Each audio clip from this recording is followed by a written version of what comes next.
आप सभी का स्वागत है मेरे YouTube channel bat chat with Tarun पर। आज हम बात करने वाले हैं जीजी एरा की।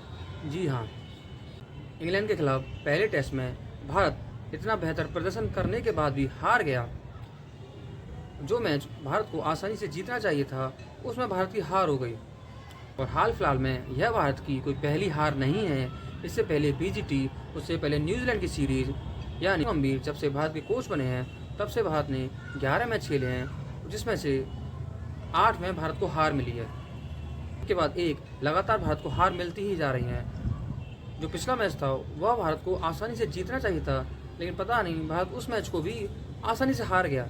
उस मैच में लगा ही नहीं कि भारत कभी भी इंग्लैंड को परेशान कर रहा है या उसको चेज़ करने में कोई भी दिक्कत हो रही हो। इंग्लैंड ने 350 से अधिक रन आसानी से चेज़ कर लिए। तब से गौतम गंभीर भारत के कोच बने हैं, तब भारत कोई भी मैच जीत जाता था या कोई बल्लेबाज सेंचुरी लगाता था या कोई भी स्पिनर या कोई फास्ट बॉलर विकेट ले जाता था तो उसका सारा क्रेडिट गौतम गंभीर को दे दिया जाता था और सोशल मीडिया पर वेलकम टू जीजी एरा ट्रेंड कर दिया जाता था और सारा का सारा क्रेडिट गौतम गंभीर को दे दिया जाता था कि भारत ने कोई बड़ी जीत दर्ज कर दी तो गौतम गंभीर को क्रेडिट, कोई बल्लेबाज अच्छा कर गया तो गौतम गंभीर को क्रेडिट, यानी हर चीज़ का क्रेडिट गौतम गंभीर को जा रहा था। जबकि यह सारी मैच भारतीय खिलाड़ियों की थी, लेकिन सारा क्रेडिट गौतम गंभीर अकेले ले जा रहे थे। और यही वह गौतम गंभीर हैं जब ये कमेंट्री करते थे या उससे पहले जब विराट कोहली, रोहित शर्मा या अश्विन जैसे खिलाड़ी अच्छा प्रदर्शन करते थे और जिसका क्रेडिट इन प्लेयरों को मिलता था तो ये इसकी बुराई करते थे और ये कहते थे कि ये सब टीम एफर्ट है, ये सब टीम ने मिलकर किया है। और वही जब 2011 के वर्ल्ड कप का क्रेडिट धोनी को दिया जाता है तो ये उसकी बुराई करते हैं कि एक छक्के ने भारत को वर्ल्ड कप नहीं जिताया। यानी फाइनल में धोनी ने जो पारी खेली थी ये उसका हमेशा विरोध करते रहे हैं। और फिर उसके बाद जब विराट कोहली, रोहित शर्मा जैसे बल्लेबाज भारत के लिए रन बनाते थे, मैच जिताते थे तो उसका क्रेडिट उनको दिया जाता था। तो इनको बुरा लगता था कि इनको क्रेडिट क्यों दिया रहा है और ये कहते थे ये सारा क्रेडिट टीम का है और टीम ने मिलकर किया है। लेकिन जब से ये कोच बने हैं तब से भारत का कोई बल्लेबाज, कोई बॉलर अच्छा प्रदर्शन करता है तो सारा क्रेडिट गंभीर को मिल जाता है। इस पर ये कुछ नहीं कहते और सोशल मीडिया पर वेलकम टू जीजी एरा ट्रेंड करने लगता है। और क्रेडिट मिलने पर गौतम गंभीर कुछ का कोई बयान नहीं आता, यानी कुछ भी नहीं कहते। यानी ये अब जब इनको क्रेडिट मिलता है तो ये उसका सारा का सारा क्रेडिट ले लेते हैं। और जब इससे पहले भारतीय अन्य खिलाड़ियों को क्रेडिट मिलता था, खासकर ऐसे प्लेयर जिनकी इनसे बनी नहीं है या जो इनसे बेहतर थे या बेहतर रहेंगे, ये हमेशा उनकी बुराई करते रहे। और चैंपियंस 2025 हो या 2024 का IPL जो KKR ने जीता था, उसका सारा का क्रेडिट गौतम गंभीर ने ले लिया और इन्होंने इस पर एक बात भी नहीं बोली कि मुझे सारा क्रेडिट क्यों दिया जा रहा है, क्योंकि यह तो टीम का एफर्ट है। और इससे पहले जब ये जो क्रेडिट है कप्तान या कोचों को दिया जाता था तो इसकी बुराई करते थे कि एक प्लेयर को यह सब क्यों, इसका क्रेडिट क्यों दिया जा रहा है। अब बात करते हैं इनके प्रदर्शन की। जब से गौतम गंभीर भारत के कोच बने हैं तब से भारत की लगातार हार प्यार हुई जा रही हैं और एक के बाद एक सीरीज भारत हारता ही जा रहा है। टेस्ट मैच में तो भारत का बुरा हाल है ही। इससे पहले भारत ने अगस्त के महीने में श्रीलंका से भी सीरीज हारी थी, जो भारत की 27 साल में श्रीलंका के खिलाफ पहली सीरीज हार थी। यानी गंभीर हर उस रिकॉर्ड को तोड़ते जा रहे हैं जो भारत ने बनाया था, चाहे वो टेस्ट सीरीज जीतने का रिकॉर्ड हो जो भारत ने 12 साल में कोई भी सीरीज नहीं हारी थी। और इनके आते ही भारत उस सीरीज को हार गया और वो रिकॉर्ड भी टूट गया। और इसके अलावा भारत न्यूजीलैंड के खिलाफ क्लीन स्वीप भी हो गया और ये भारत की 100 सालों में पहली क्लीन स्वीप थी। इसके अलावा बीजीटी में भी भारत 10-12 सालों से लगातार जीत रहा था और इनके आते ही भारत बीजीटी भी हार गया। तो जो गौतम गंभीर की सोशल मीडिया पर टीम थी या उनकी PR थी, वो जब भारत के मैच जीतने पर या किसी बल्लेबाज के अच्छा प्रदर्शन करने पर वेलकम टू जीजी एरा ट्रेंड करा देती थी और हर जगह सोशल मीडिया पर वेलकम टू जीजी एरा दिखाई देता था। अब वो टीम कहाँ है, अब वो सोशल मीडिया वाले लोग कहाँ चले गए। जब भारत लगातार मैच हार रहा है तब वो वेलकम टू जीजी एरा क्यों नहीं ट्रेंड करा रहे हैं, क्यों उसके फोटो बार अपलोड नहीं कर रहे हैं कि वेलकम टू जीजी एरा, कि भारत 350 रन बनाने के बाद भी हार गया, वेलकम टू जीजी एरा, भारत बीजीटी हार गया, वेलकम टू जीजी एरा। यानी और अभी पता नहीं कितने मैच भारत हारेगा जब तक गौतम गंभीर भारत के कोच रहेंगे। गौतम गंभीर विराट कोहली से वैसे भी इनकी नहीं बनती है। इसका एक और एग्जाम्पल देखिए, विराट कोहली, रोहित शर्मा जैसे बड़े खिलाड़ी रणजी नहीं खेलते थे और काफ़ी समय से इन्होंने रणजी मैच नहीं खेला था। वैसे भी इन्हें रणजी खेलने की जरूरत नहीं थी क्योंकि ये इनके पास इतना अनुभव था कि ये वैसे ही बिना रणजी खेले ही इंटरनेशनल मैच खेल सकते थे। लेकिन गौतम गंभीर ने ज़बरदस्ती भारतीय सीनियर प्लेयरों को, गंभीर, रोहित शर्मा, अश्विन, जडेजा जैसे प्लेयरों को डोमेस्टिक खेलने के लिए मजबूर किया और इन्हें खेलना पड़ा। अब जब भारत, अब यह इंग्लैंड की सीरीज चल रही है और भारत पहला टेस्ट मैच हार चुका है और गौतम गंभीर ने सीरीज शुरू होने से पहले ही यह घोषणा कर दी थी कि जसप्रीत बुमराह सीरीज के 5 मैच नहीं खेलेंगे, हम उन्हें केवल 3 मैच खिलाएंगे। यानी गौतम गंभीर एक तरफ तो विराट कोहली, रोहित शर्मा को डोमेस्टिक मैच खेलने के लिए मजबूर कर रहे थे कि वे डोमेस्टिक मैच खेलें, वहीं दूसरी ओर जसप्रीत ये पूरे 5 टेस्ट मैच भी नहीं खिला रहे हैं, जबकि टेस्ट मैच यानी इंटरनेशनल मैच ज़्यादा ज़रूरी है, जबकि डोमेस्टिक मैच में तो प्लेयर खेले ना खेले उससे कोई फ़र्क भी नहीं पड़ने वाला है।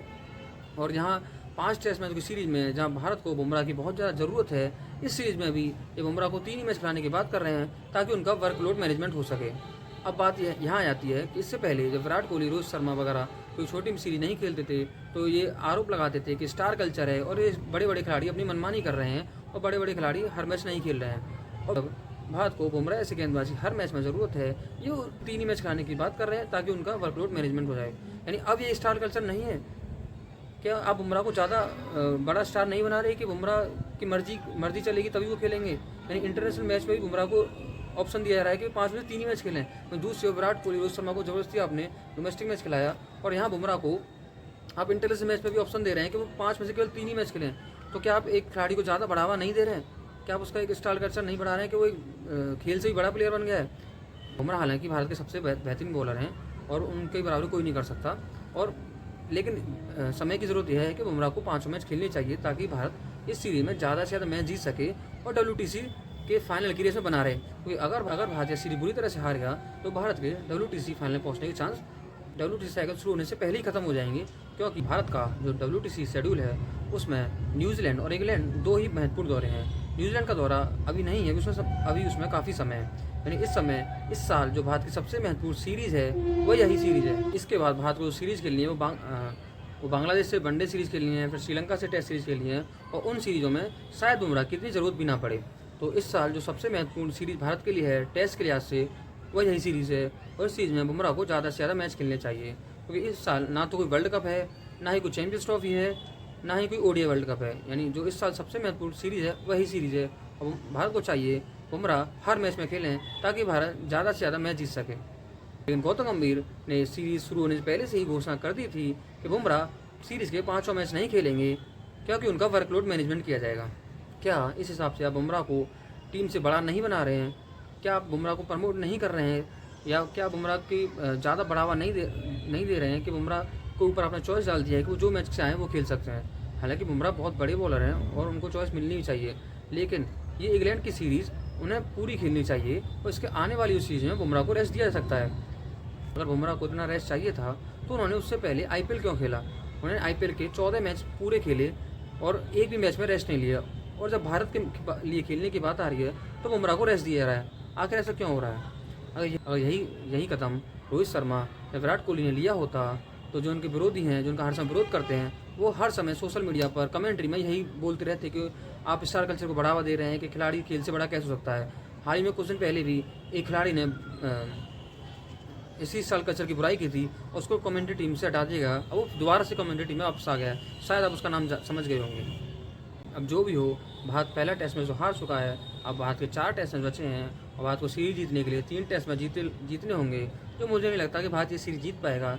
इसलिए भारत के लिए बेहतर होगा कि भारत इस सीरीज में कम से कम 2 मैच तो जीते ताकि उसको WTC पॉइंट्स का ज़्यादा नुकसान ना हो, और ऐसा करने के लिए भारत को बुमराह को खिलाना ही होगा।